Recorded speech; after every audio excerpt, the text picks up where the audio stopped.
فاعوذ باللہ من الشیطان الرجیم بسم اللہ الرحمن الرحیم رب اشرح لی صدری ویسر لی امری واحلل عقدۃ من لسانی یفقہوا قولی آمین یا رب العالمین۔ اللہم صلی علی محمد وعلی آل محمد کما صلیت علی ابراہیم وعلی آل ابراہیم انک حمید مجید۔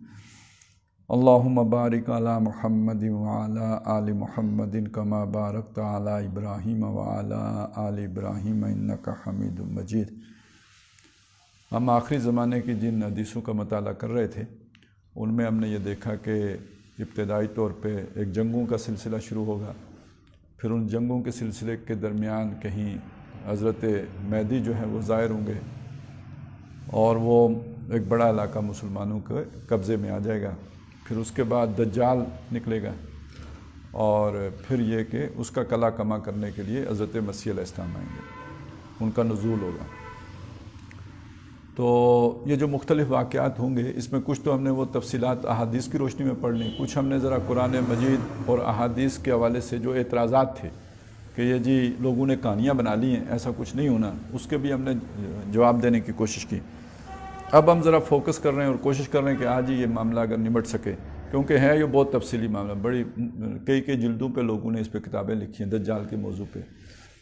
تو ہم کوشش یہی کریں گے کہ مختصراً اس کا ایک خاکہ جو ہے آج ہی کی نشست میں کور ہو جائے کہ دجال جو ہے جسے المسیح الدجال کہا گیا ہے، اس لیے کہ دجال کے بارے میں جیسے ہم نے سمجھا ہر وہ شے جو فریب دینے والی ہے وہ دجل ہے اور اس کے اندر گویا دجالیت پائی جاتی ہے۔ اس معنی میں دنیا بھی دجال ہے کہ اس کا فریب آدمی کھا کے وَمَا الْحَيَاةُ الدُّنْيَا إِلَّا مَتَاعُ الْغُرُورِ، یہ دھوکہ کھا کے آدمی اسی کی زلف گراگیر کا اسیر ہو جاتا ہے، اسی میں گم ہو جاتے ہیں، آخرت کو بھول جاتے ہیں۔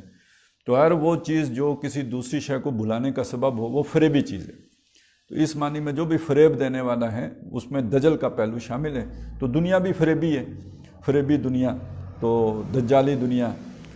تو دجال کا جو المسیح الدجال کا جو ذکر آیا ہے تو وہ مختلف دجالوں میں بھی افراد یا شخصیات دجالوں میں بھی ایک خاص دجال کا ذکر ہے، اس لیے کہ حدیث میں یہ بھی صراحت موجود ہے کہ حضور صلی اللہ علیہ وسلم کے بعد قیامت تک 30 دجال ہوں گے، 30 دجالون۔ اور وہ دجال کیا ہوں گے؟ وہ ایک دوسری روایت میں دجال کی جگہ پہ کذابون کے الفاظ آئے ہیں، 30 کذابون۔ تو اصل میں جب آدمی جھوٹ بولتا ہے تو دھوکہ دے رہا ہوتا ہے، تو ہر جھوٹ بولنے والا ایک چھوٹا سا دجال ہوتا ہے، اس نے فریب دے دیا نا، ایک حقیقت پر اس نے جھوٹ سے پردہ ڈال دیا۔ تو ہر جھوٹا آدمی کسی نہ کسی درجے میں فریبی ہوتا ہے، کسی نہ کسی درجے میں مکار ہوتا ہے، کسی نہ کسی درجے میں دجال ہوتا ہے۔ لیکن یہاں جن 30 دجالوں کا ذکر ہے جن کو کذابون بھی کہا گیا، جھوٹے، بڑے جھوٹے، تو ایک چھوٹا جھوٹ ہوتا ہے ایک بڑا جھوٹ ہوتا ہے۔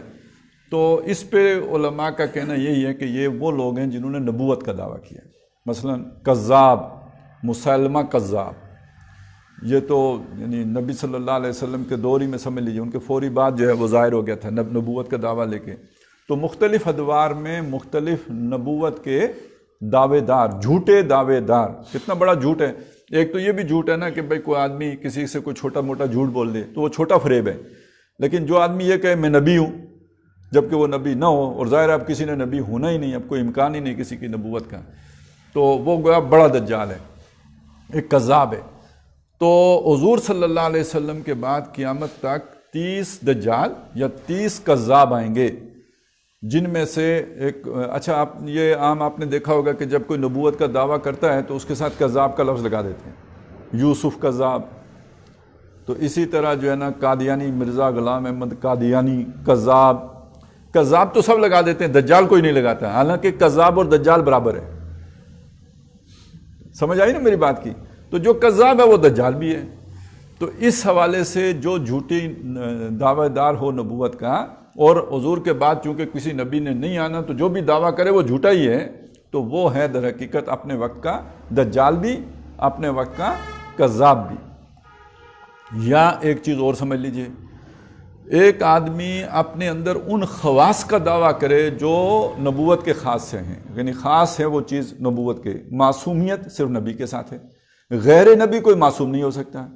تو کوئی آدمی اپنے آپ کو پورٹرے کر رہا ہو، زبان سے نہ بھی کہتا ہو لیکن تاثر یہ دے رہا ہو، یا کوئی اسے یہ سمجھ رہا ہو کہ یہ اس شخص سے غلطی نہیں ہو سکتی، تو کم از کم اس شخص کا وہ بھی دجال ہی ہوتا ہے، یا جس نے اپنے آپ کو یہ بنا کے پیش کیا ہے کہ مجھ سے غلطی نہیں ہو سکتی، میں معصوم ہوں، تو گویا ایک درجے میں وہ بھی دجال ہوتا ہے، لیکن وہ بڑا دجال نہیں ہے جو نبوت کا دعویٰ لے کے آئے۔ تو اب ہمارے سامنے یہ جو کیٹیگریز ہو رہی ہیں دجالوں کی، ایک دجال تو خود دنیا ہوگی، اور ایک دجال وہ ہیں کہ جو بھی جھوٹا شخص ہے ایک درجے میں وہ دجال ہے، اور ایک دجال وہ ہے جو بڑا جھوٹا جو نبوت کا دعویٰ کرے۔ ان میں سے ایک دجال ہے المسیح الدجال، جس کا ذکر احادیث میں آیا ہے، جو آخری زمانے میں ظاہر ہوگا، اور یہ صرف نبی ہونے کا دعویٰ نہیں کرے گا، یہ رب ہونے کا دعویٰ کرے گا، میں رب ہوں۔ اور اس کی جو یعنی اس کے پاس جو کچھ بھی قدرت ہوں گی، ظاہر ہے رب ہونے کا دعویٰ کرنے کے لیے کچھ اپنے قدرت کے کرشمے بھی دکھانے پڑیں گے، ظاہر ہے اللہ کے کچھ کام ہیں۔ تو جیسے فرعون نے دعویٰ کیا انا ربکم الاعلی، جیسے نمرود نے دعویٰ کیا میں مالک ہوں، مالک ارض و سما ہوں، تو اس کے مقابلے میں جب حضرت ابراہیم علیہ السلام نے یہ کہا کہ ربی الذی یحیی و یمیت، میرا رب وہ ہے جو زندہ کرتا ہے اور مارتا ہے، تو اس نے بھی کہا انا احیی و امیت، میں بھی مارتا ہوں میں بھی زندہ کرتا ہوں، اگرچہ کہ اس نے ایک ڈرامہ کیا، ناٹک کیا، لیکن یہ کہ بہرحال اس نے دعویٰ تو کیا نا کہ میں بھی زندہ کرتا ہوں اور مارتا ہوں۔ تو یہ جو المسیح الدجال ہوگا، یہ حدیث میں آیا ہے کہ یہ ایک آدمی کو قتل کرے گا، اس کے 2 ٹکڑے کرے گا، علیحدہ علیحدہ ٹکڑے رکھے گا، بیچ میں چلے گا، پھر جوڑے گا اور کھڑا کر دے گا۔ ٹھیک ہے، اب یہ وہ کیسے کرے گا؟ یا تو ہم کہیں کوئی اس کے پاس کوئی روحانی طاقت ہوگی، ابھی وہ روحانی طاقت کا میں بعد میں ذکر کروں گا، لیکن یہ کہ بہرحال یہ کرنے کے لیے کوئی نہ کوئی تو روحانی طاقت درکار ہے نا، اچھی بری کچھ نہ کچھ، شیطانی طاقت ہی صحیح لیکن درکار تو ہے نا، ما فوق البشر کوئی طاقت چاہیے یہ کرتوت کرنے کے لیے، اس کے بغیر تو نہیں ہو سکتی۔ اچھا، یا یہ کہ یہ میڈیکل سائنس اتنی ترقی کر جائے گی، یعنی یہاں تک تو بات پہنچ ہی گئی ہے نا کہ بندے کا جو ہے نا وہ دل نکال کے ٹیبل پہ رکھ کے ٹھیک ٹھاک کر کے سی سو کے پھر جوڑ کے چل بھائی اٹی ہو جا، تو اتنا کام تو کر ہی لیتے ہیں۔ تو یا تو میڈیکل سائنس اتنی ترقی کر جائے گی، اب وہ جو کہاں پہنچ گئے ہیں ابھی تو نہیں معلوم نا، اس لیے کہ اتنا تو معلوم ہے کہ وہ کلوننگ کر لیتے ہیں، ویسا ایک بندہ نیا کھڑا کر لیتے ہیں، اسی شکل کا اسی صورت کا، ہمارے پاس آئے ہمیں نہیں پتہ لگے گا کہ یہ کون ہے، تو ہو سکتا ہے کہیں مطلب وہ بندے پلانٹ بھی کر دیے ہوں۔ یعنی وہ پہلے وقتوں میں جو ہم پڑھتے تھے نا کہ وہ جاسوسی ناولوں میں ہوتا تھا کہ وہ جناب کوئی بڑا جو ہے کی پوسٹ پہ بندہ بیٹھا ہوا تھا، اس کو انہوں نے بوری میں بند کر کے مار دیا اور اس کی جگہ پہ میک اپ کر کے تو اپنا بندہ پلانٹ کر دیا۔ تو پہلے تو بڑا تردد کرنا پڑتا تھا یہ کرنے، اب تو اس کی مصیبت کرنے کی ضرورت ہی نہیں، اس کا ڈی این اے لو، اس کی کاپی تیار کرو، اس کو فارغ کرو، اپنی کاپی لا کے بٹھا دو یہاں پہ، تو وہ تو پتہ ہی نہیں چلے گا کہ کون اس کی جگہ پہ آ گیا۔ تو یا تو میڈیکل سائنس اتنی ترقی کر جائے گی، یا یہ کہ وہ جو ہے وہ کوئی اس کے پاس روحانی طاقت ہوگی، جس کو آج کل اسپرچولیزم کہا جاتا ہے۔ میں وہ قرآنی روحانی کی بات نہیں کر رہا ہوں، جس کو آج کل روحانیت کہا جاتا ہے، جس کو ہمارے پرائم منسٹر صاحب روحانیت کہتے ہیں، تو وہ والی روحانیت یا روحانیت جو بھی ہے۔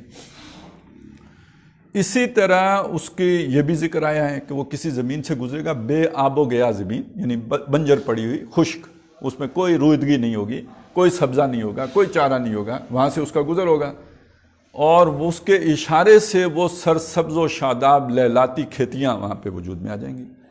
اب یہ بھی دیکھیں نا، یہ کوئی یعنی عام انسانی قدرت میں بات معلوم نہیں ہوتی، جو صحرا ہے وہ صحرا ہے، جو بنجر جگہ وہ بنجر ہے، اس کو آپ آباد نہیں کر سکتے۔ اب یہ بھی جو یہ سائنس کی اتنی ترقی ہو جائے گی، وسائل انسان کے پاس اتنے آ جائیں گے، دیکھیں کچھ نہ کچھ تو ہو بھی چکا ہے نا۔ قرآن مجید نے جس سرزمین کو وادی غیر ذی زرع کہا، یعنی یہ حجاز کا علاقہ، اب وہاں پہ گندم ہوتی ہے، انہوں نے پوری تہ بچھائی ہے، ایک وہ مٹی کی لا کے، باہر سے مٹی لا کے پوری تہ بچھا کے وہاں پہ اب کاشتکاری شروع ہو، سب یعنی سعودی عرب میں جو ہے وہ زراعت شروع ہو گئی ہے۔ تو یہ تو ہم آنکھوں سے بھی دیکھ رہے ہیں نا، یہ تو ہو رہا ہے۔ اسی طرح وہ کسی علاقے سے گزرے گا، اور جس علاقے سے مطلب جہاں جو سرسبز و شاداب ہوگا، اور وہ لوگوں سے ناراض ہو جائے گا کسی بات پہ، تو وہ اس کو بنجر ویران کر دے گا۔ آسمان کو حکم دے گا وہ بارش برسائے گا، اور زمین کو حکم دے گا تو وہ رویدگی کرے گی، نہیں تو نہیں ہوگا۔ اچھا، اب یہ بھی وہی کسی روحانیت کے طفیل ہوگا یا سائنس کی ترقی کے طفیل، اس لیے کہ سائنس بھی اب اس کے کوئی آس پاس پہنچ چکی ہوئی ہے. بارشیں برسانا اب آرٹیفیشل ریننگ جو ہے نا وہ یورپ وغیرہ میں تو ہو ہی رہی ہے. ہم نے 1-2 تجربے کیے تھے تو الٹا ہی بادل ہی بھگا دیے. تو وہ تو ہمارا تو خیر ذرا تھوڑا سا ہر معاملہ تھوڑا پہلے ریورس میں چلتا ہے پھر سیدھا ہوتا ہے. تو بہرحال ادھر تو وہ تجربے ناکام ہو گئے تھے، لیکن یہ کہ مغرب میں تو وہ تجربے کامیاب ہیں بارش برسانے کے. تو لیکن جو کچھ کہا جا رہا ہے، یعنی یہ تو وہ ہے نا جو سائنٹیفکلی مانا جاتا ہے، لیکن جو کانسپریسی تھیریز ہیں وہ اس سے بہت آگے کی بات کر رہے ہیں. وہ تو یہ کر رہے ہیں کہ جو ہارپ ٹیکنالوجی ہے اس کی مدد سے اب یہ ممکن ہو چکا ہے کہ جس علاقے میں چاہیں زیادہ بارشیں برسا کے وہاں سیلاب لے آئیں. جو باتیں چلی تھی بہت، جب زلزلہ آیا تھا تب بھی چلی تھی کہ یہ جو ہے نا وہ ہارپ ٹیکنالوجی کے ذریعے سے زلزلہ لایا گیا 2005 میں. اور یہ جب سیلاب آیا اس کے بعد 2009 میں آیا یا 10 میں آیا مجھے اب یاد نہیں، جس میں نوشہرہ وغیرہ ڈوب گئے تھے، تو اس میں بھی یہی بات تھی کہ یہ زیادہ بارشیں جو ہے نا وہ امریکہ نہیں ہے، وہ جو ہے نا اس کے پیچھے خاص فورسز ہیں. بہرحال کہنے کا مطلب یہ ہے کہ حدیثوں میں اس کی کچھ ایسی صفات کا ذکر ہے جو اس سے پہلے صرف خدا کے ساتھ مخصوص تھی. مردے کو زندہ کرنا، یا مطلب یہ بھی حدیث میں کہ ایک شخص ہوگا کہ وہ اس سے کہے گا کہ تم میرا جو ہے نا مجھ پر ایمان لا کہ میں رب ہوں، تو وہ کہے گا نہیں. وہ کہے گا اگر میں تیرے مردہ ماں باپ زندہ کر کے تیرے سامنے لا کھڑے کروں تو پھر تو مان لے گا کہ میں تیرا رب ہوں؟ کہتے ہیں ہاں، یہ تو کر دے تو پھر میں مان لوں گا. تو اس کے مردہ ماں باپ آ کے اس کے سامنے کھڑے ہو جائیں گے. وہ علیحدہ بات ہے کہ حدیث میں وضاحت ہے کہ وہ اصل میں اس کے ماں باپ نہیں ہوں گے، وہ شیاطین ہوں گے، جن جو اس کے ماں باپ کی شکل بنا کے آ جائیں گے. لیکن اس کو تو نہیں پتا. اچھا، یہ مغرب میں ہو رہا ہے اس وقت، یعنی وہاں پہ اسپرچولیزم کے نام پر ایسے کلب ہیں کہ جہاں پہ لوگ جاتے ہیں اور وہاں وہ اپنے مردہ ماں باپ سے، ان کی ارواح سے ان کی ملاقات. اصل میں یہی سارا شیطانی چکر ہوگا. وہ مردے کدھر سے واپس آئیں گے، لیکن یہ والا سارا چکر جو ہے وہ چل رہا ہوتا ہے. تو کہنے کا مقصد یہ ہے کہ اس کے پاس ایسی طاقتیں ہوں گی جو دنیا میں معروف معنوں میں صرف خدائی طاقتیں ہیں، لیکن یہ کہ وہ اس کے پاس آ جائیں گی. اور اسی لیے نبی صلی اللہ علیہ وسلم نے فرمایا کہ یہ اتنا بڑا فتنہ ہوگا کہ آدم علیہ السلام کی پیدائش سے لے کے تا صبح قیامت تک اس سے بڑا فتنہ کوئی نوع انسانی میں نہیں پیدا ہوا ہوگا جتنا بڑا فتنہ یہ دجال کا فتنہ ہوگا. تو یہاں تک ہم نے یہ بات سمجھی کہ وہ جو 30 دجال ہوں گے وہ تو ہوں گے نبی، یعنی جھوٹے نبی، اور یہ والا ہوگا جھوٹا رب، یعنی یہ اپنے آپ کو کہے گا میں خود اللہ ہوں، میں رب ہوں تمہارا. تو یہ بڑا فریب کھا جائیں گے لوگ. وہ یہی سمجھ لیں گے کہ اللہ تعالیٰ زمین پر اتر آیا ہے. ظاہر وہی کام ہو رہے ہیں کہ جو کام جو ہے وہ کر رہے ہیں، یعنی جو اللہ کے تھے. اچھا، یہ ابھی جب میں یہ بات کر رہا ہوں تو ہر وہ شخص جس نے تھوڑی بہت بھی دینی تعلیم جس کے پاس ہے اس کو یہ بات عجیب لگے گی کہ یہ کیسے ہوگا، یہ نہیں ہو سکتا. یہ مطلب لوگ کیسے مان لیں گے اس کو؟ اتنی تو سب کو سمجھ ہے کہ اللہ تعالیٰ دنیا میں نہیں آتا. لیکن یہ کہ آپ یہ دیکھیں کہ دنیا میں کیا کچھ نہیں ہوتا. یعنی مجھے نہیں پتا وہ صاحب ٹھیک ہیں کہ غلط ہے، میں صرف مثال دے رہا ہوں سمجھانے کے لیے. ابھی تازہ ترین ہے، آپ کے ذہنوں میں ہوگی اس لیے مثال دے رہا ہوں. وہ جو کوئی صاحب آئے ہوئے ہیں پشاور میں، وہ جو الگ میں انگلی دیتے ہیں تو گونگا بولنا شروع کر دیتے ہیں، کچھ اس طرح کی وہ کوئی ایکٹیویٹی ہو رہی ہے. کوئی جو اندھا ہے اس کی بینائی آ جاتی ہے. اسی طرح کوئی جو لنگڑا ہے، پولیو وغیرہ، پولیو زدہ، اس کو بھی وہ کوئی ہاتھ شاتھ پھرتے ہیں وہ بھی ٹھیک ہو جاتے ہیں. تو دنیا تو التفات کر رہی ہے نا. وہ پہلے کہیں عراق میں تھے، پھر وہاں سے کہیں وہ کسی پتہ ملائیشیا چلے گئے، کدھر گئے، پھر اب وہاں سے وہ تشریف لے آئے. یعنی اصل پیرستان، پاکستان نہیں کہے نا، پیرستان آ گئے نا. باقی دنیا میں تو اتنا وہ نہیں لوگ توجہ دیتے جتنی کہ یہاں پہ پھر ہوتی ہے. تو لوگ ٹوٹ نہیں پڑے. تو جب آپ سوچیں کہ جو شخصیت اتنا کچھ دے سکے کسی کو، کہ صرف اتنا ہی کہنا ہے نا کہ جی تو میرا رب ہے، اور اس کے بدلے میں دنیا کی ساری رنگینیاں مل جائیں، دنیا کی جنت مل جائے. تو یار جو لوگ دنیا حاصل کرنے کے لیے جاپان جانے کے لیے اپنا نام سکھوں والا رکھ لیتے ہیں، اور یہ کہتے ہیں نا ہم سکھ ہیں، تو کیوں نہیں مشکل ہوگی انہیں یہ بات، یعنی اس کو ماننے میں. اور یعنی یہ کہ ہمارا ذہن شاید کچھ اور ہوگا، لیکن دنیا میں جس نے دنیا ہی بنانی ہے، جو مرید دنیا ہے، اور دنیا اس کے پاس ہے، اس کے بغیر مل نہیں سکتی. تو مجھے تو یہ یقین ہے کہ باقاعدہ شرعی طور پر بھی یہ ثابت کیا جائے گا کہ اس کو ماننا چاہیے، اس لیے کہ سارے وسائل اس کی مٹھی میں ہوں گے، جیسے حدیث میں آیا ہے مومن کے پاس نہ کچھ کھانے کو بچے گا نہ پینے کو بچے گا، اور اس کی خوراک سبحان اللہ اور الحمدللہ ہوگی۔ اس کا مطلب یہ ہے دیکھیں کہ یعنی یہ ان چیزوں کے اندر بھی کوئی مادی اثرات بھی پیدا ہو جائیں گے،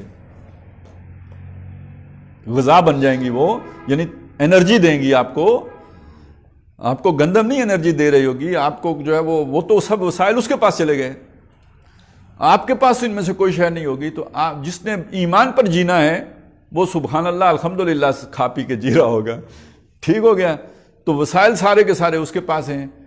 تو اب آپ سوچیں کہ آدمی کو بھوک لگی ہے، وہ میرے جیسے مفتی صاحب کے پاس آ گیا کہ بھوکا مرنے لگا ہوں، میں کہوں گا قرآن میں لکھا ہے یہ چیزیں حرام ہیں، مت کھاؤ، الا من اضطر غیر باغ ولا عاد فلا اثم علیہ، مگر کوئی مجبور ہو گیا، مرنے لگا ہے اور سوچتا ہے کہ مر جاؤں گا، تو مرنے سے بچنے کے لیے یہ حرام بھی کھا سکتا ہے۔ دوسری جگہ لکھا ہے تم کلمہ کفر نہیں کہہ سکتے، لیکن الا من اکرہا، مگر جس کو مجبور کر دیا گیا ہو، اس کی جان پہ بن گئی ہو، جان بچانے کے لیے کلمہ کفر بھی کہہ سکتے ہو۔ تو بھائی جان پہ بن گئی، بھوکا مرنے لگا ہوں، تو دجال کو کلمہ پڑھ لوں نا، رستہ نکل آیا یا نہیں نکل آیا؟ تو رستہ تو نکل آئے گا۔ تو جنہوں نے مطلب اگر ہفتے کے دن مچھلیاں پکڑنے کا رستہ نکل سکتا ہے، سود کو اسلامائز کرنے کا رستہ نکل سکتا ہے، ویکینڈ میرجز کو اسلامائز کیا جا سکتا ہے، تو یہ دجال کو ماننے کو کیوں نہیں اسلامائز کیا جا سکتا ہے؟ ہو جائے گا۔ لہذا یہ نہ سمجھیں کہ لوگ اس کی طرف نہیں آئیں گے، اور پھر یہ کہ وہ وڈا پیر ہوگا، ساری روحانیت اس میں جمع ہوگی، اور بڑے بڑے بزرگان دین اس کے ساتھ ہوں گے۔ حدیث میں آتا ہے 70,000 جو ہے نا وہ سبز چادروں میں لپٹے، جو وہ یعنی ظاہر ہے چادر عام آدمی تو نہیں لیتا نا، وہ تو بڑا ایک جو دینی طور پر ایک خاص مقام تک پہنچا ہو، جیسے دستار عام آدمی نہیں پہنتا، اور جیسے کلا عام آدمی نہیں جو ہے وہ سر پہ رکھے گا، تو اسی طرح یہ جو چادر ہے یہ بھی تو ایک علامت ہے نا فضیلت کی، یہ علامت ہے ایک وقار کی، علامت ہے ایک یعنی دینی اور علمی شخصیت ہونے کی۔ تو وہ بھی اگر خاص طور پہ سبز رنگ کی ہو تو معلوم ہوا بڑا دیندار اور مذہبی آدمی ہے۔ تو اب وہ اگر 70,000 اس کے ساتھ ہوں گے تو کسی دلیلی کی بنیاد پر اس کے ساتھ ہوں گے نا، کوئی شریعت نے راستہ سے نکال کے تو اس کے ساتھ چلیں گے۔ تو اب جب عام عوام یہ صورتحال دیکھے گی تو ظاہر ہے اس نے آ کے یہ تو نہیں کہنا کہ میں دجال ہوں، اس نے تو آ کے یہ کہنا ہے نا کہ میں تو آپ کا مسیحا ہوں، میں آپ کے یہ جو دنیا میں اس وقت ظلم ہے یہ ختم کرنے آیا ہوں، غربت ختم کرنے آیا ہوں، میں ظلم ختم کرنے آیا، عدل قائم کرنے آیا ہوں۔ تو یہ تو وہ چیزیں ہیں جن کی طرف لوگ لپکے جائیں گے، مسیحا بن کے آئے گا۔ دجل تو تبھی ہوگا نا فراڈ، تو فراڈ تو اس کے بغیر نہیں ہو سکتا، تبدیلی وہ لے کے آئے گا، اور فراڈ تبدیلی لے کے آئے گا، اور لوگ اس پر اس لیے مر مٹیں گے کہ یہ ظلم، زیادتی، فقر، فاقہ، یہ ساری چیزیں ختم ہو جائیں گی، اور جو اسے نہیں مانے گا وہ پاگل معلوم ہوگا، دیوانہ معلوم، بے وقوف معلوم ہوگا۔ اب یہاں میں ایک چھوٹی سی بات آپ کو بتا دوں، یہ جو ہمارے ہاں چلیں اس نے رب ہونے کا دعویٰ تو نہیں کیا، نبی ہونے کا دعویٰ کیا، غلام احمد قادیانی، اس کے کردار میں ایسی کیا خوبی ہے یا اس کی تعلیمات میں ایسی کیا اپیل ہے کہ کوئی پڑھا لکھا بندہ اس کی طرف مائل ہوگا؟ تو کیوں لوگ مائل ہوتے ہیں؟ آج بھی لوگ قادیانی ہوتے ہیں، کائے کو ہوتے ہیں؟ اس کی تعلیمات سے متاثر ہو کے ہوتے ہیں، اس کی کوئی کرشمہ ہے اس کے پیچھے جس سے متاثر ہو، یا اس کے جو فالوورز ہیں ان کی بڑی جو ہے کرزمیٹک پرسنالٹیز ہیں تو جن کے پیچھے لوگ دیوانہ وار چل پڑتے ہیں۔ کیا مسئلہ ہوتا ہے؟ دنیا اس سے ملتی ہے، ترقی ادھر سے ملتی ہے، آپ اس کلب میں شامل ہو گئے، قادیانی ہو گئے، تو وہ تو پھر آپ ایک خاص لیول پہ آ گئے نا، پھر آپ کی ایک خاص جو ہے نا آپ پہ ٹھپا لگ گیا ہے، اب آپ اوپر جائیں گے تیر کی طرح۔ اس سے کوئی غرض نہیں ہے کہ آپ باصلاحیت ہیں یا نہیں ہیں، اب آپ کے لیے رستہ بنے گا اور رستہ نکلے گا اور آپ کو وہاں پہنچایا جائے گا جہاں پہ آپ پہنچ سکتے ہیں۔ تو اگر یہ بات ہو سکتی ہے، ہمارے سامنے ہو رہی ہے اور لوگ دھڑا دھڑ ادھر ہو رہے ہیں، اب کیا بتاؤں، مولوی بھی ہو جاتا ہے، دنیا شہی ایسی ہے، یہ صرف افسر ہی نہیں ہوتے، مولوی بھی ہو جاتے ہیں، تو مریں گے تو پتہ چلے گا کتنے مولوی اندر سے کیا تھے. یہ جو بڑے بڑے اسلام پہ لیکچر دے رہے ہوتے ہیں ویسے اینٹی قادیانی ہوتے ہیں اور بلکہ خلافت کے داعی ہوتے ہیں, اندر سے ادھر ہی ہوتے ہیں. ویسے بھی یہاں اگر کوئی انڈین جاسوس ہو تو انڈیا کی تعریفیں تو نہیں کرے گا نا, انڈیا کو گالیاں ہی دے گا تاکہ کسی کو یہ شک ہی نہ پڑے کہ میں کوئی انڈیا کا ہوں. یہ ہے چکر چل رہا ہے, لوگ کر رہے ہیں. تو دنیا جب انسان کو پکڑ لیتی ہے تو انسان ایمان سے گزر جاتا ہے. اولئک الذین اشتروا الحیات الدنیا بالآخرہ, یہ وہ لوگ ہیں جنہوں نے دنیا کی زندگی خرید لی ہے آخرت کے بدلے میں, تو وہ اس کے دجل کا شکار ہو جائیں گے اور عظیم اکثریت اسی کے ساتھ ہوگی, پیچھے بہت تھوڑے ہی لوگ ہوں گے. تو یہ دو قسم کے فتنے سمجھ لیجئے دجل یا دجال کے حوالے سے. ایک ہے دنیا کا دجل اور ایک ہے اس شخص دجال, اس کا دجل, اور اس کے دجل میں وہی گرفتار ہوگا جو دنیا کے دجل میں پہلے سے گرفتار ہوگا. جو دنیا سے بے رغبتی جس کے اندر یا استغنا جس کو اللہ نے دے دیا ہے تو وہ اس کو دجال بھی نہیں کچھ متاثر کر سکے گا. بڑی پیاری بات, ایک عام مسلمان جس کا مکالمہ ہوگا دجال سے تو دجال اسے ہر طرح سے جب وہ کر لے گا وہ نہیں اس کے قابو آئے گا. تو دجال اسے کہے گا کہ اگر میں تجھے مار دوں, قتل کر دوں اور قتل کر کے پھر زندہ کروں تو پھر تو مان لے گا کہ تو میرا رب ہے, میں تیرا رب ہوں. تو یہ کہہ کے اسے قتل کر دے گا, اس کا جواب آنے سے پہلے ہی قتل کر دے گا, اور قتل کرنے کے بعد اسے دوبارہ زندہ کرے گا اور زندہ کر کے کہے گا کہ دیکھو اب میں نے تمہیں مار کے زندہ کیا ہے, اب بھی نہیں مانتے. تو وہ کہے گا اب مجھے زیادہ یقین ہو گیا کہ تو دجال ہے. کیوں؟ میرا رب وہ ہے جو دنیا میں مارتا ہے تو آخرت میں زندہ کرتا ہے, دنیا میں اس نے کبھی کسی کو زندہ نہیں کیا. تو دجال ہی ہے جو یہاں پہ دوبارہ زندہ کر رہا ہے. تو اب یہ ظاہر ہے یہ ایک یعنی یہ بصیرت, یہ فرقان, یہ نور ذہنی نور, علمی نور, یہ اللہ تعالیٰ اسی کو عطا کرے گا جس کے اندر کوئی دنیا کے اندھیرے جو ہے نا بصیرہ نہ کیے ہوئے ہوں. تو بنیادی بات یہ ہے. بہرحال اس کا جو نبی صلی اللہ علیہ وسلم کے دور میں بعض روایات سے یہ پتہ چلتا ہے کہ وہ اس وقت بھی موجود تھا. تمیم داری کی ایک بڑی طویل حدیث ہے, وہ کہیں ان کے وہ بٹک گئے اور وہ ان کی کشتی کسی جزیرے پہ چلی گئی, وہاں پہ ان کی باقاعدہ اس دجال سے ملاقات بھی ہوئی اور سوال و جواب بھی ہوئے. اور اس در سے جب وہ واپس آئے تو انہوں نے آ کے جو تفصیلات نبی صلی اللہ علیہ وسلم کو بیان کی تو حضور صلی اللہ علیہ وسلم نے فرمایا دیکھو میں تمہیں یہ اسی طرح کی معلومات نہیں دیتا تھا جو تمیم داری نے آ کے دی ہیں. تو یعنی اس وقت بھی تھا لیکن زنجیروں میں جکڑا ہوا تھا, جس طرح انہوں نے دیکھا وہ زنجیروں میں جکڑا ہوا تھا. اور اس سے یعنی حضور صلی اللہ علیہ وسلم کے دور میں وہ قید تھا. اب یہ ہے کیا چیز, یعنی دیکھیں اس کے بارے میں یہ آتا ہے, حضور نے یہ اس کی ایک بڑی نشانی بتائی ہے کہ دیکھیں وہ رب ہونے کا دعویٰ کرے گا, تمہارا رب ہر عیب سے پاک ہے جبکہ وہ کانا ہوگا, اس کی ایک آنکھ جو ہے وہ دبی ہوئی ہوگی, وہ یعنی دونوں آنکھوں سے نہیں دیکھتا ہوگا. اب اپنے اس عیب کو وہ کیسے چھپائے گا یہ ہم نہیں جانتے. یعنی یہ تو ایک آدمی کانا ہے, ہو سکتا ہے اینک پہن لے, ہمیں تو نہیں پتہ چلے گا. تو بعض لوگ تو زیادہ احساس ہوتے ہیں, وہ کوئی تھوڑا سا بھینگا ہو تو اس کو بھی کہتے ہیں یہ کانا دجال ہے, لیکن وہ پورا بھینگ وہ. یہاں ہمارے کئی پریزیڈنٹ گزرے ہیں جن کو لوگ کانا دجال کہتے رہے, تو وہ تو اپنا ان کا سیاسی تعصب ہوتا تھا تو ادھر سے نکالتے تھے. تو یعنی اس کا کانا ہونا اس کی خاص علامت ہوگی. بعض لوگوں نے اس کو استعارے میں لیا ہے, لیکن بہرحال جو بھی ہوگا, لیکن یہ کہ ایک اس کا معاملہ یہ کانا ہونے کا ہے.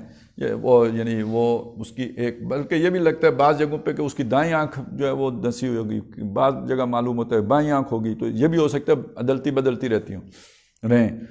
اچھا یہ بھی ہے کہیں اس کا چھوٹا قد ظاہر ہوا ہے, کہیں بڑا قد ظاہر ہوا ہے, تو اس کا مطلب ہے وہ عام کوئی انسانی قسم کی شخصیت نہیں ہوگی. یہ بھی ہے کہ وہ ہر جگہ پہ جائے گا آئے گا, یعنی اس 40 دنوں میں پوری زمین گھوم جائے گا. تو ان ساری باتوں سے وہ جو ہمارے یہاں نا فلانے بزرگ تھے تو بروڑ دیکھے تو پھر بکوڑ دیکھے, تو وہ بھی ایسا ہی بزرگ ہوگا. بروڑ نظر آئے گا تو پھر بکوڑ نظر آئے گا, تو چل سو چل ہوگا. تو یعنی وہ اس کے ساتھ اس طرح کی ساری یہ چیزیں ہوں گی. اس سے پتہ یہ چلتا ہے کہ یہ کوئی خالص انسان نہیں ہوگا, بلکہ انسان اور جن کے درمیان کی کوئی مخلوق ہوگا. اب یہاں سے ایک نئی بڑی لمبی بحث ہے, میں صرف اشارہ کر دیتا ہوں کہ یہ خیال ہے, کوئی سائنٹیفکلی پرووڈ چیز نہیں ہے. سائنس تو جن کو مانتی نہیں نا, سائنسدان جن کو نہیں مانتا، کیونکہ جن تو کسی طرح وہ نظر ہی نہیں آتا نا، وہ حواس خمسہ کی گرفت میں ہی نہیں آتا، تو سائنس تو جن کو مانتی نہیں۔ لیکن یہ ہمارے ہاں جو بحثیں ہیں فقہاء میں اور صوفیاء میں، اس میں اس طرح کی بحث ہے کہ جس طرح یہ گھوڑے کا اور کھوتے کا ملاپ ہو جاتا ہے، اس طرح یہ جنوں اور انسانوں کا بھی ہو جاتا ہے، ہر دو طرف ہو جاتا ہے۔ وہاں تو صرف ایک ہی طرف ہوتا ہے، یہاں ہر دو طرف ہو جاتا ہے، اور اس سے اولاد بھی ہو جاتی ہے۔ اب فقہاء کے ہاں بحث یہ ہے کہ آیا جن یا جننی سے شادی کی جا سکتی ہے یا نہیں، وہ کہتے ہیں نہیں کی جائے، حرام ہے نکاح کرنا۔ تو ادھر تو خیر وہ کہتے ہیں وہ مطلب لوگ کرتے ہیں، واللہ عالم۔ یہ چترال شترال کی طرف اب بھی یہ کہانیاں گردش کرتی رہتی ہیں۔ تو بہرحال یعنی ایک ڈرامہ یہ ہے، میں اس میں بحث میں اس میں نہیں جاتا، لیکن اتنی بات آپ کو بتا دیتا ہوں کہ اندازہ یہی ہوتا ہے کہ جو یہ دجال ہے، یہ کوئی ان دونوں کے یہ ملاپ سے کوئی جو ہے نا وہ، یا یہ کہ کچھ شیطان نے ایسی کاریگری کی ہوگی کہ وہ اس طرح کی چیزیں، تبھی تو اس کی اتنی عمر ہے۔ حضور کے دور میں بھی تھا تو اب نکلے گا۔ انسان کی تو اتنی بڑی عمر نہیں ہوتی، وہ حضرت نوح علیہ السلام کی بہت بڑی عمر تھی تو وہ بھی 1000 سال ہی ہے، یہ تو 1500 سال تو ہو گئے ہیں۔ تو ایک مسئلہ ہے، تو یہ ذہن میں رکھیں۔ دوسری بات یہ ذہن میں رکھیں کہ قرآن مجید نے اس بارے میں کچھ اشارے کیے ہیں، یہ جنوں اور انسانوں کے آپس میں جائنٹ وینچر کے۔ سورہ رحمان میں واحد مقام ہے جہاں دونوں کو، یعنی اور بھی شاید سورہ انعام میں بھی ہے، لیکن سورہ رحمان میں تو خاص طور پر پوری سورت دونوں کو اکٹھا خطاب کیا ہے۔ یہ جو آتا ہے نا کما، فبأي آلاء ربكما، کما دو کو کہتے ہیں، ربو کا تیرا رب، رب کما تم دو کا رب، تو رب کما تم دونوں، وہ دونوں کون ہیں؟ یا معاشر الجن والانس، یہ دو ہیں، اے انس اور جن کی جماعت۔ تو یہ پوری صورت یہ جو کما کما چل رہا ہے نا، یہ جنوں اور انسانوں دونوں کو کہا جا رہا ہے۔ باقی بھی جہاں بھی قرآن مجید نے کوئی حکم دیا ہے تو جہاں انسانوں کو دیا ہے اس میں جن بھی شامل ہیں، لیکن جنوں کو خطاب نہیں ہے، اس کے ذیل میں شامل ہیں۔ جیسے عورتوں کو خطاب نہیں ہے، اقیم الصلاۃ صیغہ مردوں کا استعمال ہوا ہے، نماز عورتیں بھی پڑھیں گی، یہ اس کے اندر داخل ہیں۔ اسی طرح جنوں پر بھی نماز فرض ہو جائے گی، لیکن یہ کہ یہاں پہ تو سیدھا سیدھا خطاب کیا ہے، یا معاشر الجن والانس، اور پوری صورت میں کما کما لے کے چلیں۔ اس جگہ پہ یہ بات فرمائی ہے، یعنی جہاں یہ کہا کہ اے جنوں انسانی کی جماعت، آگے فرمایا یرسلو علیکما شواظ من نار و نحاس فلا تنتصران۔ یرسلو ارسال کرنا یعنی مارنا، یہاں مارنے کے معنی میں لیں گے، یعنی کسی پر کوئی شے چھوڑ، جیسے میزائل ارسال کرتے ہیں، ایک تو خط ارسال کرنا ہوتا ہے، تو خط تو مارنے کے لیے نہیں ہوتا، لیکن میزائل جب آپ ارسال کرتے ہیں تو وہ تو مارنے کے لیے ہوتا ہے، فائر ہوتا ہے وہ۔ تو اس طرح تم پر فائر کیے جائیں گے، شوازن گولے، من نارن آگ کے، ونخاسن اور دھوئیں کے، فلا تنتصران اور تم مقابلہ نہیں کر سکو گے۔ تو اس کا مطلب کوئی مقابلہ ہوگا، اللہ کا اور جنوں اور انسانوں کا کوئی مقابلہ ہوگا۔ اس مقابلے میں بتایا کہ تمہارے اوپر ہم یہ فائرنگ کریں گے اور تم اس کا جو ہے کوئی توڑ نہیں کر سکو گے۔ آپ کو شاید عجیب لگ گئی ہو میری بات، تو میں تھوڑا سا اور اس کی وضاحت کر دیتا ہوں۔ سورہ بقرہ میں فرمایا کل من کان عدوا لجبریل، من کان عدوا للہ و ملائکتہ و رسلہ و جبریل و میکال فإن اللہ عدو للکافرین۔ تو جو کوئی دشمن ہو اللہ کا، اللہ کے فرشتوں کا، اس کے رسولوں کا، جبریل کا، میکائیل کا، تو ایسوں کا دشمن اللہ ہے۔ تو اس کا مطلب کچھ تو ہوتے ہیں نا جو اللہ کے، جبریل کے، میکائیل کے، فرشتوں کے، رسولوں کے دشمن ہوتے ہیں۔ انسان آج جو انسان موجود، اسے کیا پتا فرشتے، وہ تو مانتا ہی نہیں نا فرشتے کو۔ آج کا انسان فرشتے کو نہیں مانتا، ہم مسلمان ہیں، ہم مانتے ہیں، باقی جو دنیا میں جن کی حکومت ہے، جو انسان کہلاتے ہیں، اب ہم کو تو وہ انسانوں میں شمار ہی نہیں کرتے، تو وہ تو نہیں مانتے نا، سائنس تو نہیں مانتی فرشتوں کو، نہ جنوں کو مانتی ہے۔ تو یہ جو بات کہی گئی ہے، یہ کوئی ایسے ہی لوگ ہیں کہ جو اللہ کو ماننے والے ہیں، فرشتوں کو جانتے ہیں کہ اللہ بھی ہے، فرشتے بھی ہیں، جن بھی ہیں، یہ ان کی بات ہو رہی ہے، یہ کسی اور کی بات نہیں ہو، ان کی، اور وہ اللہ اور فرشتوں سے دشمنی بھی کر سکتے ہیں۔ اور یہاں پہ سب نے لکھا وہ یہودی ہیں، یہودیوں کو حضرت جبریل سے دشمنی تھی، لیکن وہ صرف یہودی نہیں ہے، اس کے ساتھ کچھ اور بھی شامل کر لیں گے، وہ میں آپ کو آگے لے کے چل کے بتاؤں گا۔ حدیث میں آتا ہے ذکر، یہ جب دجال آئے گا، دجال قتل ہو جائے گا، پھر یاجوج ماجوج آئیں گے۔ یاجوج ماجوج جب آئیں گے تو وہ آ کر وہ تباہی مچائیں گے کہ جس کا مقابلہ حضرت مسیح علیہ السلام بھی نہیں کر پائیں گے، اور آخری کام وہ یہ کریں گے کہ آسمان کی طرف اپنے تیر چلائیں گے۔ اس زمانے میں کہتے ہیں میزائل چلائیں گے، تو کس کو سمجھ آتی؟ تیر چلائیں گے، اور اللہ تعالیٰ ان کے تیروں کو خون آلود کر کے واپس کرے گا۔ اب ظاہر ہے میزائل چلتا ہے تو وہ یہ بھی پتہ چلتا ہے کہ ٹارگٹ جو ہے وہ اچیو ہوا یا نہیں ہوا، ہٹ ہوا یا نہیں ہوا۔ تو گویا خون آلود کر کے واپس کرے گا، مطلب یہ کہ ان کے کمپیوٹر پہ آ جائے گا کہ جو ہے وہ کامیاب ہو گیا، ہدف کو نشانہ بنا دیا۔ تو وہ زمین پر پھر اور شور مچائیں گے کہ لو، زمین والے تو ہم نے قتل کر ہی دیے تھے، آسمان والے بھی قتل ہو گئے، قتل کر دیے۔ اب سمجھ آ گئی یہ جنگ جو ہوگی، یہ صرف زمین پہ لڑی جانے والی جنگ نہیں ہے، یہ یعنی پوری کائناتی قسم کی جنگ ہوگی۔ اب یہاں چیزیں جوڑ لیں، ادھر قرآن حدیث سے بھی جوڑ لیتے ہیں، ادھر سائنس ٹیکنالوجی سے بھی جوڑ لیتے ہیں، بات سمجھ میں آ جائے گی۔ سب سے پہلے قرآن حدیث کی طرف چلیں۔ جن پہلے بھی جاتے تھے آسمانوں پر، ان پر گولے مارے جاتے تھے، قرآن سے ثابت ہے۔ شہاب ثاقب، وہ جو ہمارے ہاں کہتے ہیں جی تارا ٹوٹا، تو وہ کہتے ہیں جنوں کو مارا گیا ہوتا ہے، وہ جو جا کے ادھر چھپ کے وہ سنگن لیتے ہیں، ان کو مارتے ہیں۔ تو جن ایک مطلب جا سکتے ہیں، لیکن ان کے ایک خاص جگہ سے آگے نہیں جا سکتے، وہ ادھر ان کے اوپر پھر اس کے بعد، یعنی جیسے ہمارے ہاں اسلام آباد میں ریڈ ایریا ہے، ریڈ زون ہے، وہ اس میں کسی کو نہیں جانے دیں گے، تو اسی طرح وہ اوپر بھی ریڈ زونز ہیں جس میں وہ کسی کو نہیں جانے دیتے، فرشتے مارتے ہیں ان کو۔ تو دشمنی کا سبب معلوم ہو گیا کہ آپ ایک جگہ جانا چاہتے ہیں، وہاں پہرے دار ہیں، وہ نہیں جانے دے رہے، تو دشمنی ہو جائے گی یا نہیں ہو جائے گی؟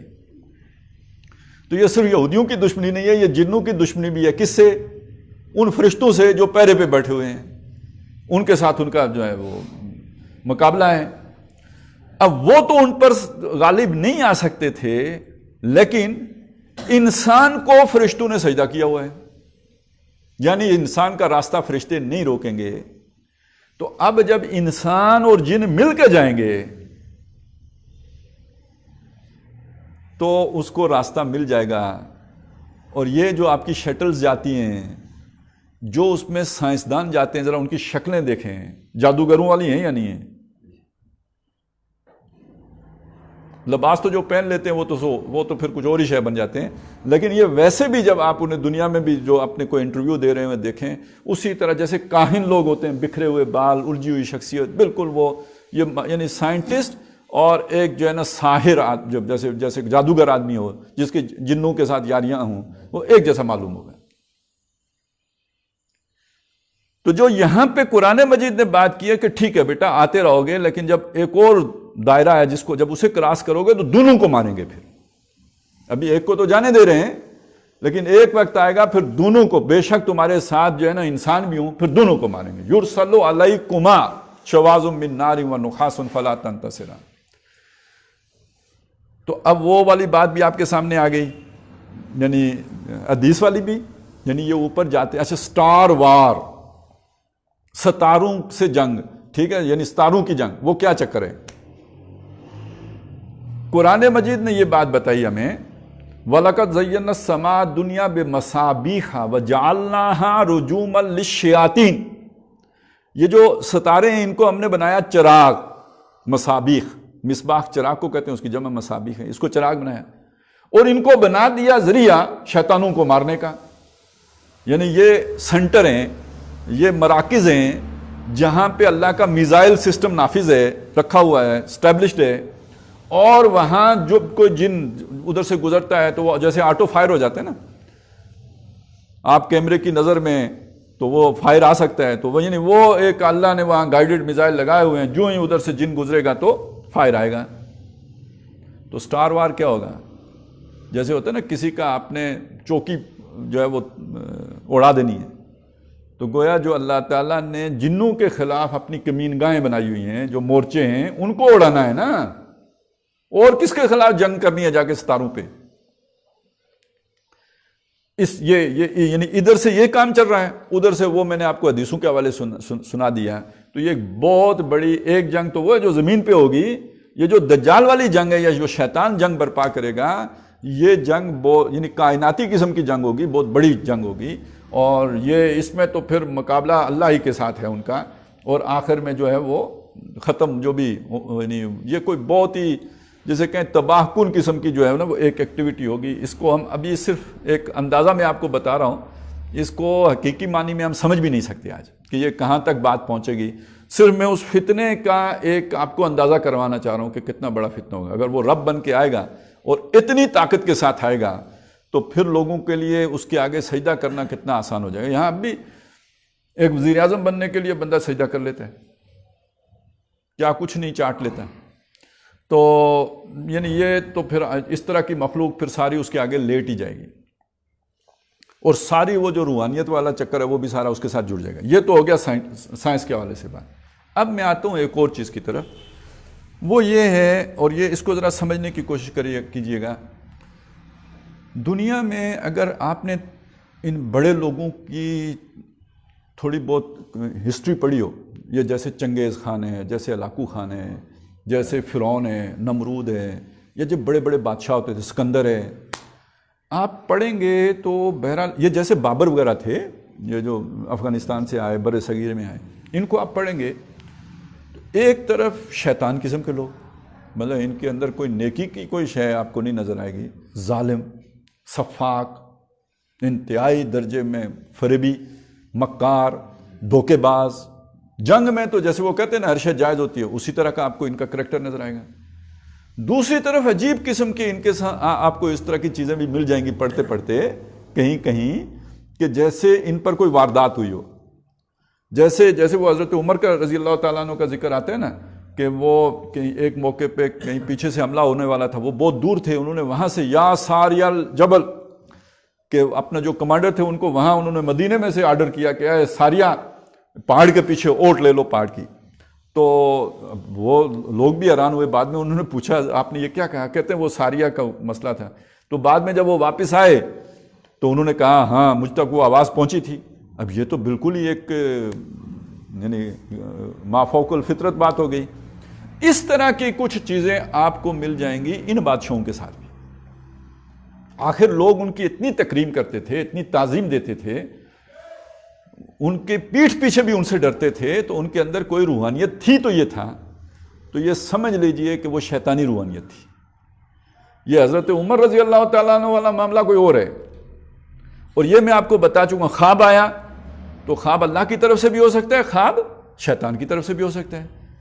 اب میرے سامنے یہاں آ کے روٹی گری, اب کوئی ذریعہ نہیں ہے روٹی آنے کا, تو یہ اب نہیں معلوم ہمیں کہ کسی شیطان نے لا کے چھوڑی ہے یا کسی فرشتے نے لا کے چھوڑی ہے. غیب سے آئی ہے, تو غیب میں دو مخلوقیں ہیں نا, جن بھی ہیں اور فرشتے بھی ہیں. اسی طرح میں نے ایک بات کی, اور یہ بات جو ابھی میں یہاں کر رہا ہوں یہ باہر بازار میں سنی جا رہی ہے, تو ہو سکتا ہے فرشتہ سنائے, اور یہ بھی ہو سکتا ہے کہ کوئی جن وہاں پہ جا کے میری آواز میں بات کر دے. سمجھ آ گئی بات کی؟ تو اس کا مطلب یہ ہوا کہ جنوں کا انسانوں کے ساتھ ملاپ پہلے بھی تھا, کوئی کمیونیکیشن تھی. یہ میں آپ کو قرآن مجید سے بتا چکا ہوں, یوخی بعضهم الی بعض زخرف القول غرورا. اور یہ میں آپ کو حدیث سے بھی بتا چکا ہوں. یعنی یہ صرف اندازوں کی اور لٹریچر کی باتیں نہیں ہیں, بلکہ قرآن حدیث اس کی تائید کرتے ہیں. حدیث میں یہ ہے کہ جب بیعت عقبہ اولیٰ ہو رہی تھی, جب یہ مدینے والے جا کے حضور صلی اللہ علیہ وسلم کی بیعت کر رہے تھے مکے میں, تو وہ خفیہ تھی تاکہ پتہ کسی کو نہ چلے. شیطان وہ گھاٹی کا ایک شیطان تھا, جن تھا, اس نے جا کے دار الندوہ میں ابو جہل لوگوں کو بتایا کہ تم یہاں آرام سے بیٹھے ہوئے, ادھر بیعت ہو رہی ہے. تو انٹیلیجنس شیئرنگ جن بھی کرتے ہیں.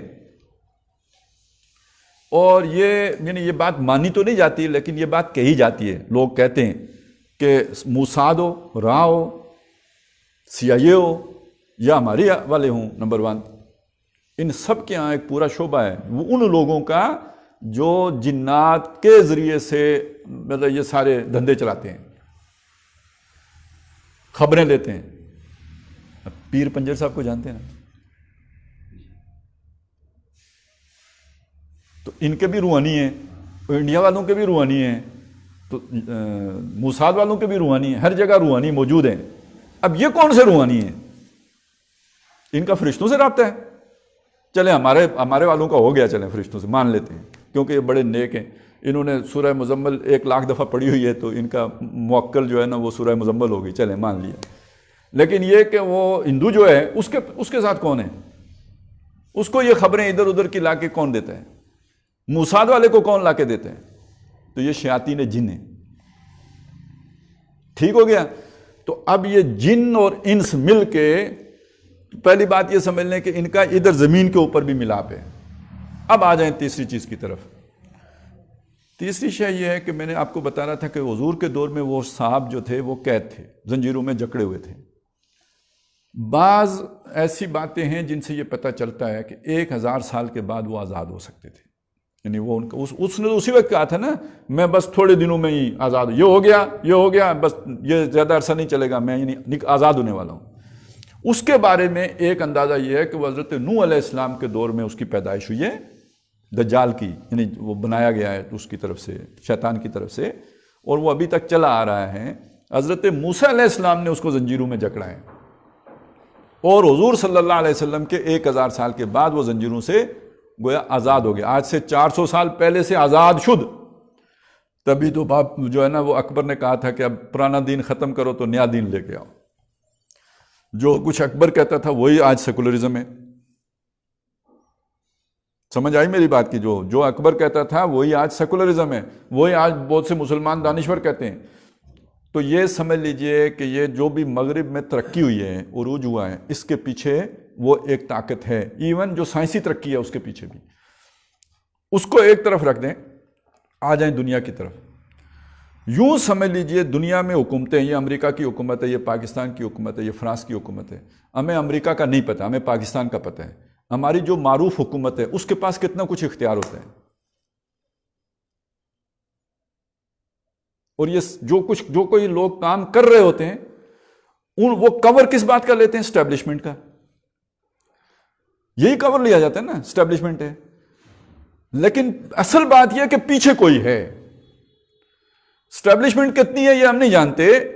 دو باتیں ہمیں معلوم ہیں. ایک بات یہ معلوم ہے کہ جو ہمیں ایکٹ کرتا نظر آ رہا ہے اس کے پاس اتنا اختیار ہے نہیں جتنا آئین قانون اس کو دیتا ہے.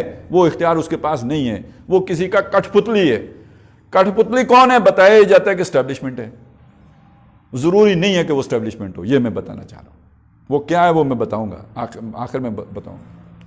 ابھی یہ بتانا چاہتا ہوں کہ جو آپ پاکستان میں دیکھ رہے ہیں ساری دنیا میں اصلاً یہی ہے. فرق یہ ہے کہ ہم ذرا تھوڑے باقی لوگوں کے مقابلے میں عیار واقع ہوئے ہیں. ہمیں پتہ لگ گیا ہے. امریکی ہماری نسبت سادے ہیں، ان کو نہیں پتہ لگا کہ ان کے صدر کے پاس بھی کوئی اتنا خاص اختیار نہیں ہوتا ہے. اور اگر وہ بات نہ مان رہا ہو تو 9/11 ہو جائے گا اور پھر وہی کرنا پڑے گا جو اسٹیبلشمنٹ چاہ رہی ہوگی، یا وہ جو خفیہ طاقتیں جو وہ چاہ رہی ہوں گی وہی کرنا پڑے گا. اس کے علاوہ کچھ نہیں ہو سکتا.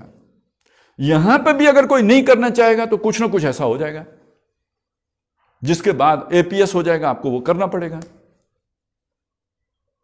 تو یہ سمجھ میں آ گئی نا کہ جو حکومتیں ہمیں نظر آ رہی ہیں وہ اصل پاور کا جو ہے مرکز وہ نہیں ہیں، بلکہ پاور کے مراکز کہیں اور ہیں جو ہمیں نظر نہیں آتے.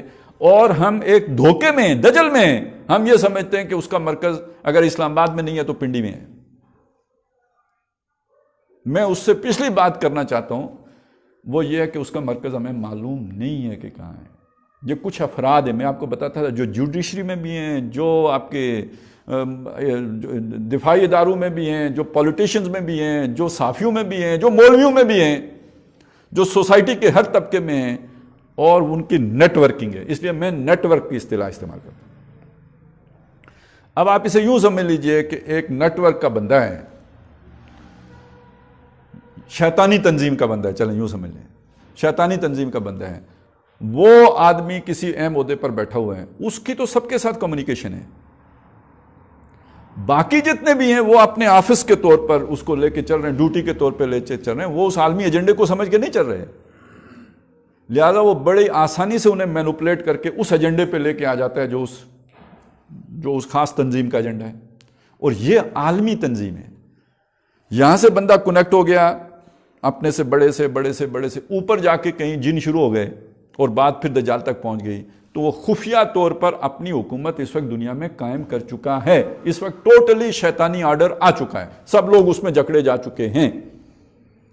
اور سب لوگوں سے مراد صرف مسلمان ہی نہیں ہیں، وہ سارے امریکہ برطانیہ سب اسی کی لپیٹ میں آ چکے، اور آدم کی اولاد ہر جگہ شیطان نے اسے تگنی کا ناچ نچایا ہوا ہے، وہ بنا دیا ہے جو اس نے اللہ سے وعدہ کیا تھا کہ اللہ اگر تو مجھے موقع دے، لَإِنْ أَخَّرْتَنِي إِلَىٰ يَوْمِ الْقِيَامَةِ لَأَحْتَنِكَنَّ ذُرِّيَّتَهُ إِلَّا قَلِيلًا، تو میں ان کی آدم کی ساری اولاد کو نتھ ڈال دوں گا سوائے تھوڑوں کے۔ نتھ ڈال دی نا، حیوان بنا دیا۔ جو حرکتیں آج انسان کر رہا ہے وہ انسانوں والی حرکتیں ہیں، ظلم کے اعتبار سے دیکھیں، حیوانیت کے اعتبار سے دیکھیں، جس طرح وہ سیکسول اینیمل بن گیا اس کے اعتبار سے دیکھیں، اور جس طرح ظلم کے اعتبار سے بیسٹ بن گیا اس اعتبار سے دیکھیں، ہر اعتبار سے تو مکمل شیطنت انسان میں اس نے انجیکٹ کر دی ہے اپنے اس نیٹ ورک کے ذریعے سے، اور ایسا جابرانہ ظالمانہ نظام لے آیا ہے کہ جس کے نتیجے میں ہر آدمی کوئی فقر کے ہاتھوں اور کوئی عیاشی کی وجہ سے اس شیطانی دھندے میں آ گئے، پھندے میں آ گئے۔ اور اس کے مقابلے میں بندہ مومن اکیلا ہے، اکیلا تنے تنہا، اگر کوئی سٹرگل کرے گا، سروائیول کی کوشش کرے گا، تنے تنہا، کہیں اس کو کوئی تحفظ، کوئی شیلٹر، کوئی پناہ گاہ اس کے لیے نہیں ہے۔ اب ہم نے اگلی نشست میں اس پہ بات کرنی ہے کہ پناہ گاہ ہے کیا، کیونکہ اب یعنی یہ نقشہ جو سامنے آ گیا تو ہم تو ایکسپوزڈ ہیں بالکل شیطان کے سامنے، اس کا نظام ہر طرف آگے پیچھے، ابھی تک بچے ہوئے ہیں، کوئی خدا کی جو ہے وہ نصرت سے بچے ہوئے ہیں، وگرنہ یہ کہ ہر طرف سے گویا گھیرے میں۔ تو اب شعوری طور پہ سمجھنا چاہیے کہ ہمارے پناہ گاہ کیا ہے، ہماری پروٹیکشن کس میں ہے، ہمارے لیے شیلٹر کیا چیز ہے، یہ ہم آئندہ سمجھیں گے، ابھی اس وقت کا موضوع نہیں ہے۔ تو جو بات میں بتا رہا تھا وہ یہ کہ اس وقت پوری طرح دجالی آرڈر نافذ ہو چکا، اور حدیث میں یہ بات آئی ہے کہ دجال نکلے گا کب؟ یہ تب نکلے گا جب اسے غصہ آئے گا۔ دو چیزیں علیحدہ ہیں، آزاد کب ہوگا اور نکلے گا کب، یہ دو علیحدہ علیحدہ موضوع ہیں، لوگ اس کو گڑبڑ کر دیتے ہیں، اس وجہ سے سمجھ نہیں آتی۔ میں کہتا ہوں آزاد ہو چکا، 400 سال پہلے آزاد ہو چکا، نکلا نہیں، خفیہ طور پہ دنیا کو لے کے چل رہا ہے، خفیہ اداروں سے چلا رہا ہو جو بھی ہے وہ چل رہے ہیں، دنیا اسی کے شکنجے میں ہے۔ لیکن نکلے گا کب؟ غصہ آئے گا۔ غصہ کیوں آئے گا؟ وہ جو منصوبہ لے کے چل رہا ہے اس میں کہیں کوئی ٹیڑھ آ جائے گی، وہ خراب ہو جائے گا، کچھ دیوانے اس کے اندر کوئی رکاوٹ پیدا کر دیں گے، اس پر وہ غصہ کھا کے تو وہ نکل آئے گا باہر، اور جب وہ نکل آئے گا تو وہ اس کے خروج کا وقت ہوگا۔ یہ ڈسٹربنس آ کے کون کریٹ کرے گا؟ یہ جب حضرت مہدی آئیں گے اور یہ جو اس کا مشرق وسطیٰ کا منصوبہ سارا ناکام ہوگا، اب اس کے نتیجے میں اسے نکلنا پڑے گا، اس سے پہلے اسے نکلنے کی کوئی ضرورت نہیں۔ دنیا اس کی مرضی کے مطابق چل رہی ہے، جدھر وہ لے کے جانا چاہ رہا ہے ادھر جا رہی ہے، اور یہ ہے کہ جس کے اندر پوری طرح کوئی بندہ، آپ کسی جو نظام کی جکڑ بندی ہے اس سے آزاد آپ کو نہیں ملے گا، اس میں جکڑا ہوا ہے، اور نظام سارا کا سارا اس کے شکنجے میں جکڑا ہوا ہے۔ یہاں تک کہ آپ جس بڑے سے بڑے آدمی سے جا کے ملیں اور اس کے سامنے یہ گلے شکوے رکھیں، یہ ہو رہا ہے، وہ اپنی بے بسی کا اظہار آپ کے سامنے کرے گا۔ ہمیں آج والوں کا تو نہیں پتا جو پاورفل سمجھے جاتے ہیں ان کا، لیکن ضیاء الحق کا تو سب کو پتا ہے نا، اس ملک میں جو خود دعوے دار تھا، اتھارٹی میرے پاس ہے، لیکن یہ کہ وہ بھی بے بس ہوں، آوے کا آوا ہی بگڑا ہوا ہے۔ تو بے نظیر سے ہم نے سنا کہ جناب یہ نظام جب تک ہے تو ہم اس میں کچھ نہیں کر سکتے، اسے بدلنا پڑے گا، نیا social contract, new social contract. تو یعنی یہ سوشل کانٹریکٹ تو ناکام ہو گیا، اور نواز شریف تو اسی کی مار کھا رہا ہے۔ تو ہر طرف آپ دیکھیں گے کہ جو بندہ جس بڑے عہدے پہ بیٹھا، واپس آپ اس سے انٹرویو کر لیں، وہ آپ کو بے بسی کی تصویر نظر آئے گا۔ تو اس کا تو بس کس کا چل رہا ہے، اختیار کس کے پاس، وہ میں آپ کو بتا چکا ہوں، وہ ٹوٹلی شیطانی طاقتوں کے پاس ہے۔ ہمارے ہاں آ کے تھوڑا سا وہ ایکسپوز ہو گئے ہیں، ہمارے جن جو ہے وہ چھتوں پہ اترتے ہیں، گوشت کھاتے ہیں، واپس جاتے ہیں، تو یہاں وہ دونوں ملاپ بالکل صاف آپ کو نظر آ گیا ہے، لیکن یہ کہ باقی دنیا میں وہ چھپا ہوا ہے، اس طرح ظاہر نہیں ہوا۔ تو ہماری کرکٹ ٹیم کے لوگ بھی پکڑے جاتے ہیں، وہ میچ فکس کرتے ہوئے، آسٹریلیا والے بھی فکس کرتے ہیں، وہ پکڑے نہیں جاتے، وہ اچھی طرف کرتے ہیں۔ تو اسی طرح ہمارے جادوگر بھی پکڑے جاتے ہیں، وہاں والے جادوگر پکڑے نہیں جاتے، کرتے سارے ہیں۔ دنیا میں جو روحانی حکومت ہے جس کو، اور جو آ رہی ہے مزید، اب آپ دیکھیں یہ مودی نے بھی داڑھی لمبی کر لی ہے، یا اچھی خاصی، یعنی وہ جتنی وہ ایک نماز کے امام کی مطلوبہ داڑھی اس نے رکھ لی ہے، وہ چھوٹی والی داڑھی نہیں ہے اس کی، اب مکمل داڑھی ہے اس کی، اور ان دنوں اس نے بڑھائی ہے۔ تو مطلب ہر طرف روحانیت کا دور ہے۔ اچھا یہ ٹرمپ جو تھا، یہ بائیڈن ذرا تھوڑا مختلف آدمی ہے، لیکن جو ٹرمپ تھا وہ بھی تھوڑا جو ہے نا مذہبی مزاج رکھنے والا آدمی ہے۔ اسی طرح فرانس میں اب برطانیہ والا بھی، یہ سارے تھوڑے تھوڑے جو ہے نا ان کے اندر وہ شیطنت والا روحانیت ان سب میں پائی جاتی ہے۔ تو اس سے سمجھ لیں کہ دنیا کدھر جا رہی ہے اور کیا ہونے جا رہا ہے، اور جو کچھ ادھر سعودی عرب میں ہو رہا ہے الامان والحفیظ، وہ تو بالکل ہی ننگے ہو گئے، اور انہیں جسے ہم کہتے ہیں نا سرا پیرا لوائی چھوڑنا، وہ بالکل جو ہے نا حیا ان کی ختم ہو گئی ہے، انہیں اب کوئی پرواہ نہیں ہے۔ اور یہ کتنے بڑے بڑے واقعات ہو رہے ہیں کہ بھائی آپ 2 سال سے تو آپ کا جو ہے نا پورا حج نہیں ہو رہا، لمیٹڈ ہے نا، وہ ہزاروں میں ہوتے ہیں، جو لاکھوں میں ہوتا تھا وہ ہزاروں میں سمیٹ دیا۔ اور یعنی نماز آپ نے بھی سنا ہوگا جی، جڑ کے مل کے کھڑے ہوں، درمیان میں خلا نہ چھوڑیں، اس لیے کہ خلا ہوگا تو شیطان کھڑا ہو جائے گا۔ وہ ورلڈ آرڈر آپ دیکھیں، پوری دنیا میں نماز کے لیے آرڈر آ گیا کہ آپ 3 فٹ کا فاصلہ قائم کر کے کھڑے ہوں، تاکہ بیچ میں شیاطین بھی کھڑے ہوں۔ کدھر گیا آپ کرونا؟ بہت شور سنتے تھے نا کرونا کا، اور وہ ڈینگی آیا ہے تو ڈینگی سے جتنے مرے اتنے کرونے سے شاید نہ مرے ہوں، لیکن یہ کہ وہ ڈینگی کا تو نام ہی نہیں چل رہا، وہ عالمی ایجنڈا تھا اس لیے ورلڈ وائڈ چلا ہے۔ یہ لوکل فینومنا ہے اس سے زیادہ ہارمفل، لیکن یہ کہ اس کا اتنا کوئی نام ہی نہیں ہے۔ تو یہ سمجھ لیجئے، اور اس کی مشابہت دیکھ لیجئے، یہ جو کرونا والا چکر ہوا ہے، اس میں ٹچ نہیں کرنا ہے۔ کیا نہیں کرنا؟ ٹچ نہیں کرنا، ٹچ کرنے سے لگ جائے گا کرونا۔ یہی تھا نا شروع میں۔ قرآن مجید میں وہ کون سی شخصیت تھی جس نے کہا تھا مجھے ٹچ نہیں کرنا؟ سامری، لا مساس، مس نہیں کرنا۔ اچھا اسے اگر مس کرو تو اسے کیا ہوتا تھا؟ جو روایات میں پتہ چلتا ہے اسے بخار چڑھتا تھا۔ تو کرونا بھی کیا ہے جی؟ بخار۔ تو یہ سب کو سامری بنا کے چھوڑا ہے دجال نے، پھر بھی کہتے ہیں دجال ابھی نہیں آیا۔ اس لیے ہم جس دور میں رہ رہے ہیں دجال ظاہر نہیں، اس کا خروج نہیں ہوا ہے، لیکن دجال نے اپنا پورا نظام اپنی پوری طاقت کے ساتھ نافذ کر چکا ہے۔ اور یہ جو بھی ہمیں نظر آتے ہیں، پہلی میں بتا چکا کہ ان کے پاس اختیار نہیں، دوسرا یہ کہ وہ ہوئی کلونڈ شخصیت، ایک بڑا نام ہو، اس کو انہوں نے کلون کر کے ہمارے سر پہ کوئی اور بٹھا دیا ہو، ہم سمجھ رہے ہوں یہ وہ ہے، تو دجل ہی ہے نا۔ اور آخری بات یہ کہ اس پہ جادو کر دیا ہو، جنات اس کے اوپر مسلط ہوں، استحوذ علیہم الشیطان، شیطان اس کے اوپر مسلط کر دیے گئے ہوں۔ وَمَنْ يَعْشُ عَنْ ذِكْرِ الرَّحْمَنِ نُقَيِّضْ لَهُ الشَّيْطَانُ فَهُوَ لَهُ قَرِينٌ، وہ پوری طرح ان پہ چھایا ہو، تو ان کو کدھر سیدھی بات سمجھ میں آنی ہے؟ تو سارے الٹے کام ہی کریں گے۔ یہ ہے دور جس میں ہم جی رہے ہیں۔ اور یہ نظارہ اقبال نے دیکھ کے ایک بات کہی تھی، جمہور کے ابلیس ہیں ارباب سیاست، باقی نہیں میری ضرورت اب تہ افلاک۔ تو اس سے سمجھ لیجئے کہ ہم کس دور میں جی رہے ہیں، اور اب ہمیں کس درجے کی حفاظت درکار ہے۔ یہ عام نمازوں سے اب نہیں بچنے والے، ہم نمازی رگڑے جائیں گے۔ یہ اب اسپیشل ظاہر ہے جب جنگی آلات ہوں تو جنگی فارمولے لگیں گے نا، تو وہ انشاءاللہ تعالیٰ اس پر اگلے نشست میں بات کریں گے کہ ہمیں حفاظت کے لیے کیا کرنا ہوگا، بچاؤ کے لیے کیا کرنا ہوگا۔ ایمان کی حفاظت کا یہ مطلب نہیں کہ جان بچ جائے، حفاظت کا مطلب یہ کہ ایمان کے ساتھ موت آئے، آخرت بچ جائے، وہ کیسے ممکن ہے۔ اقول قولی ھذا واستغفر اللہ لی ولکم ولسائر المسلمین والمسلمات۔